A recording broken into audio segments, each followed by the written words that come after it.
Au collège, j'étais un bien piètre élève. Pendant le cours de français d'un enseignant ancien, je me suis rendu compte de mon niveau. En effet, j'étais en très grande difficulté. Après tout, le français est ma seconde langue. Mon acquisition de cette dernière était très faible. Il y avait un décalage considérable entre mes pensées et ma capacité à m'exprimer. Essentiellement, j'étais pas très compétent, donc j'avais des notes affreuses. Maintenant, j'enseigne. Je vois des élèves qui sont souvent dans la même situation que la mienne, seulement il y a une grande différence, le retour de la part des enseignants. En gros, les notes de ces élèves, qui de mon temps se seraient vus dans un grand péril scolaire, reçoivent aujourd'hui des notes bien meilleures que celles que j'avais. Et cela revient à une différence de 2 ou 3 points sur des contenus dont je me souviens.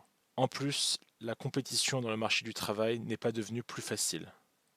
Pour une même performance, les notes sont tout simplement plus hautes. Là où la moyenne était à 10 pour ma génération, aujourd'hui, c'est plutôt choquant, mais ça arrive qu'elle soit jusqu'à 15 sur 20. L'ironie, c'est qu'une génération auparavant de la mienne, une performance qui aujourd'hui aurait 12, aurait 8. Les parents ne comprennent pas la crise qui va avoir lieu.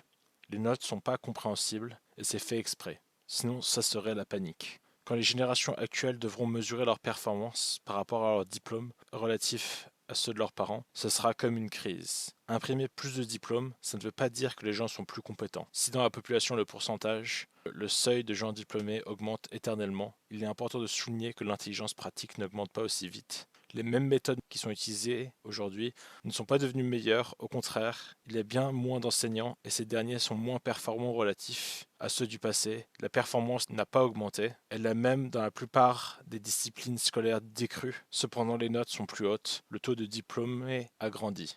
C'est comme une bulle de spéculation. La valeur d'un marché ou d'une société augmente toujours et encore, mais les profits de cette dernière stagnent ou diminuent. L'on va vers un crash, une explosion. Ici, l'on peut se demander en quoi cela nous concerne. Tout simplement, la construction et le fonctionnement de notre système politique et social nous donne tous, en tant que citoyens, une responsabilité et un soutien vis-à-vis de ce système. Le système éducatif en France est cher. Nous payons tous les jours, sur chaque objet ou item que nous achetons, une taxe. En France, tout est taxé d'au moins 5%. Et socialement, le système éducatif nous coûte cher et nous le payons ensemble. Mais quand l'on paye quelque chose, l'on ne veut pas obtenir des ruines ou des situations explosives. Trop souvent, il y a un moment fatidique où les parents testent eux-mêmes leurs enfants et réalisent avec effroi que leur note de 15 ne vaudrait pas 10 selon eux. Dans ma spécialité, l'anglais, c'est la panique. Les élèves ne comprennent pas la langue.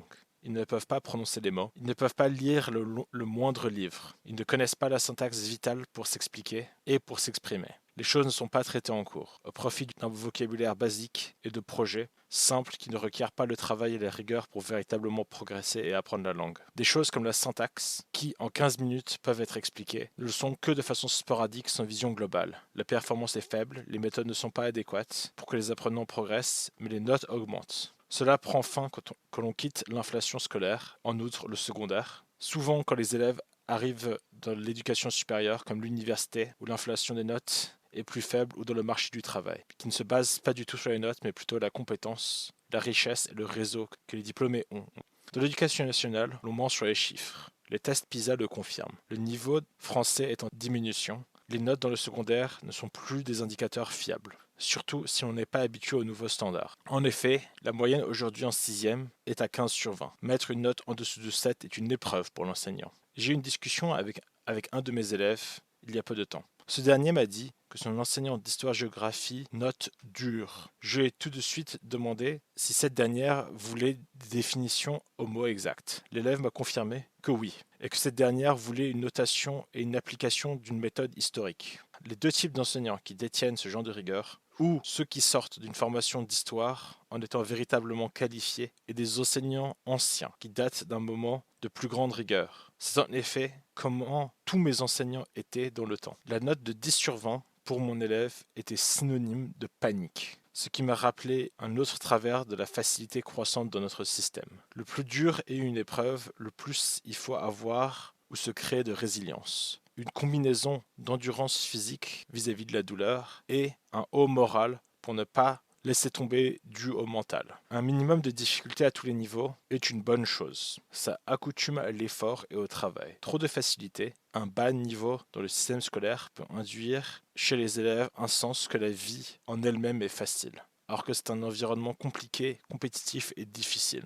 Je dois souligner qu'une personne qui ne veut pas que vous grandissiez, que vous vous améliorez, que vous travaillez sur vos faiblesses et vos manquements, ne peut jamais être votre ami. D'encourager la médiocrité et la dépendance, en outre la faiblesse, c'est un mécanisme préféré des gens violents et manipulateurs, pour vous prendre votre responsabilité et vous contrôler. Il est très difficile de contrôler et d'opprimer des gens forts et savants. Si tu as des solutions et que tu peux les réaliser et que tu es heureux et occupé, alors tu n'as pas besoin de sauveur. Tu as besoin des autres, mais tu n'as pas besoin de sauveur. Les humains vivent en groupe. Il y a trop de choses à faire, trop de situations inconnues. Il est donc important de bien pouvoir choisir les membres du groupe qui vous entoure, avec qui vous travaillez et vivez. Avoir des choses à apporter dans un domaine d'expertise ou juste des choses à apporter, c'est donc très important. Si l'école ne peut pas le faire, c'est un vrai problème. Si les notes, la donnée chiffrée la plus simple et claire, est rendue incompréhensible, c'est un très gros problème. Autant parce que ça rend les rapports basés sur la performance plus difficiles à évaluer, mais aussi ça fait que les parents et les élèves ne peuvent pas comprendre la situation. L'apprenant ne comprend pas qu'il est en danger, où il doit s'améliorer et comment s'approprier les savoirs correctement. L'on est donc dans une situation perdante et désastreuse.